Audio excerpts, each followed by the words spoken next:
Hi. Now, if your first language isn't English and you want to do business with people in Britain, America, or other places where they speak English, or for instance, as well as that, you may want to do business with people who are in countries that don't speak your language, but in fact both you and they can use English as a common language, what we call a lingua franca. And there's about 1 billion people across the world who speak English. However, many of these people who speak English with an accent or a rhythm and a tune that is based on their own original language.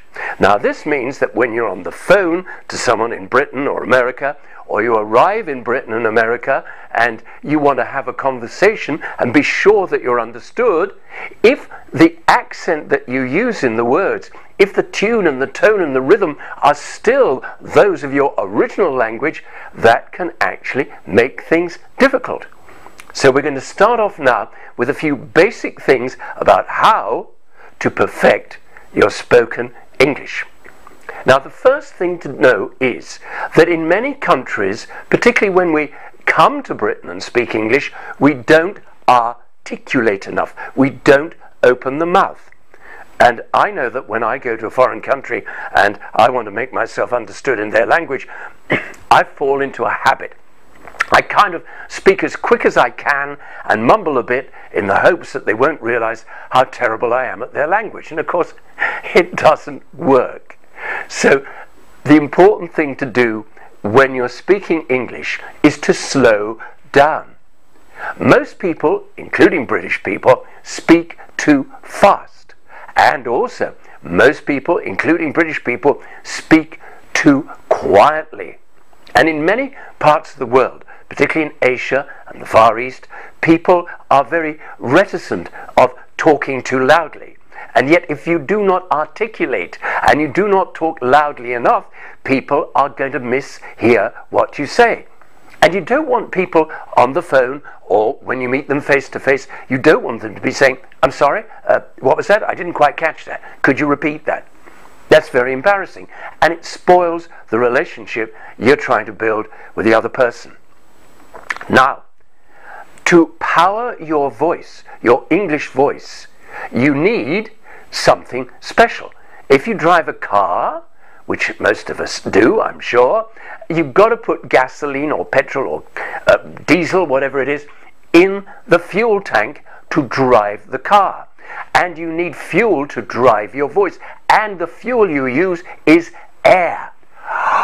Air. Air is free, you don't have to pay for it, but most people don't use enough. So I want to start off by encouraging you with something I call whole body breathing, where you breathe in through the mouth and you fill the lungs, but not just the lungs, the whole of your body, right out to the tips of your fingers and the tips of your toes, like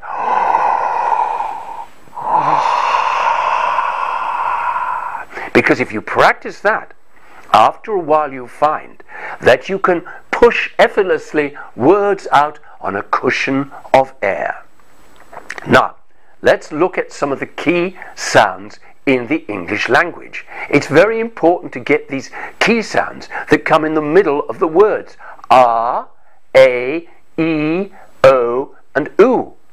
They're very, very important. And they come in lots and lots of words, like how far is the car? Now what matters is far and car. How far is the car?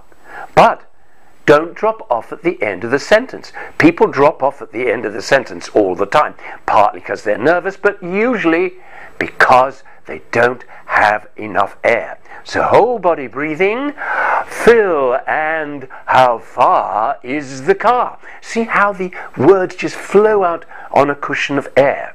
The next sound, A, I pay on the day. I pay on the day. And the next sound, E, I see a big tree. See and tree. I see a big tree, and don't go down at the end of the sentence. And then, what's next? R-A-E-O. Oh, I don't know how they grow. know, and grow. Yes? And then the last one, ooh, that little ooh sound. My balloon burst too soon. So practice those. Well done. Now, then we come to the exercise where we hum and we put in front of R, A, E, O, oo, na, ne, ni, no, nu, la, le, li, lo, lu. And we get ma, me, mi, mo, moo, breath. Na, ne, ni, no, nu, breath. La, le, li, lo, lu, breath. And then we go crosswise, ma, na, la, and raise it up at the end of the phrase there. Ma, na, la. Me, ne, le. Mi, ni, li. Mo, no, lo. Lots to going on with there now. So, I'll see you next time.